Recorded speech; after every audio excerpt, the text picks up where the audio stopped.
if it was me, I would look at two things here. And this is how I would handle the Spencer Knight, Bobrovsky situation. We have consistently seen that Bob can play well at a high level in a regular season, 5, 6 games max at his age. After that, you start to see a little bit, he starts to fall off a little bit. Okay, so you got that over here. Over here, we've seen two things from Spencer Knight. Number one, he needs to play to develop. Number two, he also seems to play well when he gets to that 5, 6 game level. The more he plays, the better it seems to get for him. Okay, so we've also seen Bob be able to sit for a week, 2 weeks, 3 weeks, and just come right in and not miss a beat. Okay, so if I was in charge, which I'm not, and I wanted to continue to have Bob as the number one goalie, but also keep him fresh, while at the same time, properly as best you can in the situation, develop Spencer Knight, I would go 5-5.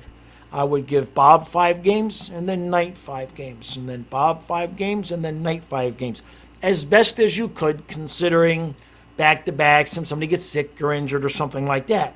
But in a perfect space, if you had 10 games of every other night or 10 games of without a back-to-back, I would go 5-5. I would run Bob, and then I would say, okay, Bob, you're going to have, what's that, 10 days, 2 weeks off, and now we're going to give Spencer Knight an opportunity to play, get in a little bit of a groove, work on some of the things that he needs to work on, and give him his 5 games, and then go back to Bob. To me, that is the only way that you, in this hand, say Bob's the number one goalie, we're still trying to win a cup, and on the other hand, say we have a $4.5 million backup goalie who's a kid that needs to play to develop to be worth the $4.5 million we're even paying him as it is. To me, that would solve some of the issues, because what we see happen with Spencer Knight is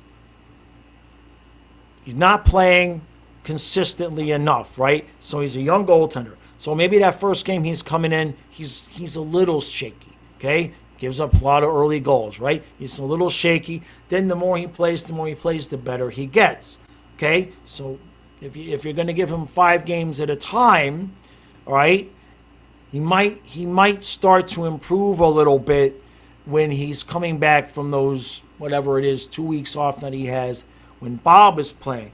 And 2 weeks is a bit much, because if you have 3 games in 1 week and then you have 2 in the next, so it's really only more like a week and a half that these guys would have off in between. That way, when the time comes for Bob, Knight is ready to go, and he's developed properly. There's things he needs to work on, clearly. But you're going to put a $4.5 million guy in the AHL? That's not the answer either, right? So this mess was all created. We all knew that this was coming when Dale Talon did what he did. And now with what happened last year with Bob coming in and carrying us literally to the Stanley Cup final, he's the guy.